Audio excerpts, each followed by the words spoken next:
Hi, I'm Orion Evans, and I'm excited to be talking to you about the course Finding Health Building Resilience in a Stressful World.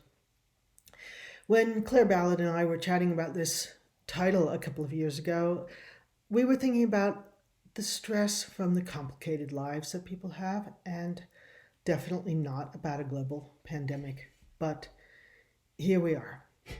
And I hope our discussion in this course will be relevant to the incredible stresses that we and certainly all of our patients have been under. I've been thinking about a couple of questions. The first is a practical one. How can I support my patients so they have better resilience? All of us have challenges in life. We've had challenges as long as we've been alive. We'll continue to have challenges as long as we stay alive. When we support our patients, when we treat, we enter into a partnership with them. We help them resolve current challenges. We build resources so they can meet future challenges. And we help resolve some of the leftovers of past challenges, the compensations their bodies have made, the history in their tissues from their lives. Another question I often ask myself is, how can I be a better osteopath? How can I go deeper in my treatments? How can my treatments be more effective? So I want to look at these questions and hopefully come up with some answers. We're going to begin with a model of the human being, a framework, if you like, a context for treatment. Still gave us our original model, a profound beginning that's been added to by our great osteopathic lineage and also by our friends, our teachers, our colleagues, reading from other places. For me, I want to try and understand the big picture, the emotional and physical history, and how that ties into what's happening in their bodies. We all have a history of being challenged, of being loved, of eating and breathing, of trauma, of friendships. We all have resources and resilience.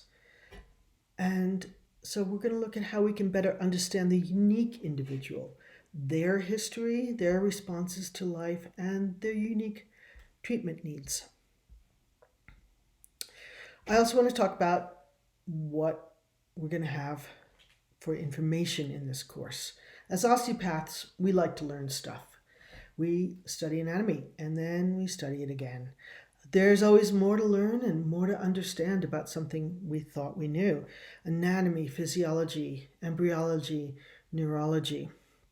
This learning increases our precision and our understanding when we treat.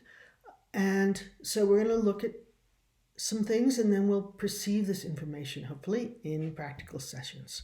We're going to begin in this course with looking at the autonomic nervous system. And this isn't just about how we deal with acute stress in our lives. The autonomic nervous system provides a balance in the background of our physiology. It's a backbone to our life. How well is the sympathetic and parasympathetic pieces balanced? What is the vagus doing? What is the embryology of the autonomic nervous system? Balance in our autonomics leads us to a better physiology all around. Better circulation, better digestion, better respiration, so better supply of oxygen and nutrients, and more circulation in the tissues. Better waste removal, lymphatics, kidneys, liver, all of that is regulated by the autonomics.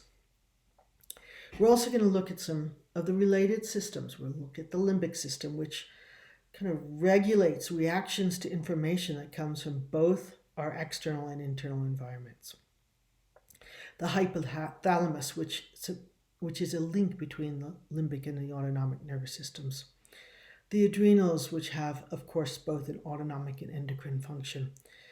We're going to review the immune system and then look really at the neuroendocrine immune connections, which is such a fascinating and growing field. Neurotransmitters that have effects on immune cells, immune system cytokines, which can influence our endocrine function.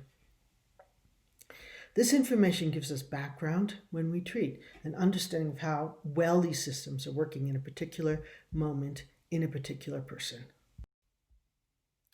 Finally, we're going to look at how we can give a better treatment by having some awareness of the quality of our presence, being present to the suffering in that person, and also being present to the possibility of change, witnessing the autonomic nervous system, the function of the diaphragm, the protective nature of the amygdala,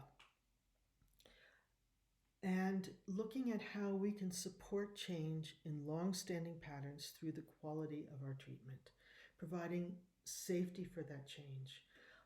Our own presence changes treatment possibilities.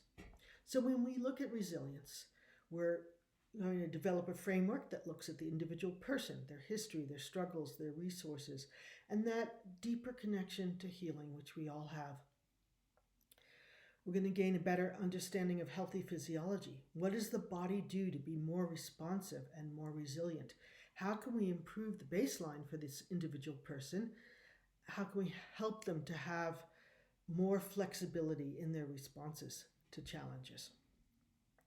I sometimes tell my patients that I read the story of their life in their tissues. It's such a privilege to witness that, to instill words, to love our fellow man because we see God in his form, to be present both to the problems and the lesions and the suffering, but also to diving deeper into a treatment, to gaining more understanding of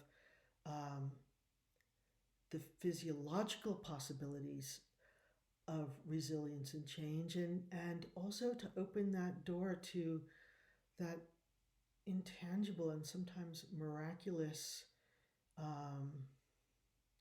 healing that we can witness with people. So I hope you'll join me, and we'll have some fun.